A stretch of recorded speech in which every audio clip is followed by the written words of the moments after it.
But do young voters know that he himself is wealthy? He's a millionaire. Came out this week that he is a millionaire actually himself. Are you surprised by that? A little bit.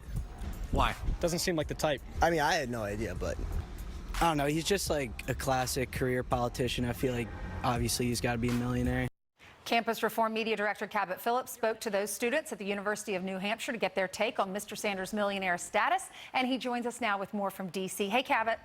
Hey, thanks for having me on. You're welcome. So it sounds like, I mean, Bernie Sanders has called wealthy people and major corporations, he calls them greedy. But then we learned when he releases his tax returns that he's a millionaire too.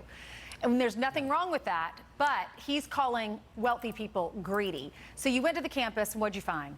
It was absolutely striking to see how many young people were willing to admit that it was hypocritical. Not only has he maligned the 1%, talking about how evil it is to become rich, he has actually said that it was, quote, immoral for a U.S. senator to become a millionaire. Now, would students find that hypocritical? Watch what happens when I ask them with that in mind.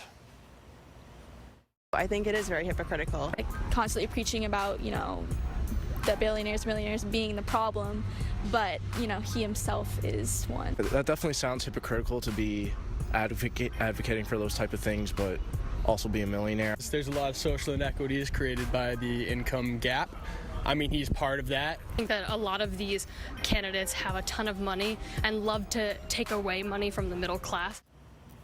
Well, this is the embodiment of what socialism is. I'm glad many of these young people got to see that. Socialism means government bureaucrats at the top telling everyone else how to live, telling everyone else how evil wealth is, but then amassing it quietly themselves while trying to tax everyone else. It's good for them to get to see that hypocrisy. And I do think this is going to hurt Bernie in the big picture in 2020. I've spoken to thousands of college students with the Leadership Institute's campus reform. And when they talk about Bernie, they bring up his authenticity. They talk about how he practices what he preaches. And for people to now realize that that evil 1%, which he often maligns, he's now squarely in. I do think it's going to play a role in people feeling like they can't trust him as much as they think. So I do think this is going to be a talking point. We're going to see if people going out after him and pointing out the hypocrisy in his statements. Well, if you look at the polls, Joe Biden's giving him a run for his money. We'll see how they actually vote in the primary. Thanks so much. Good to see you, Cabot.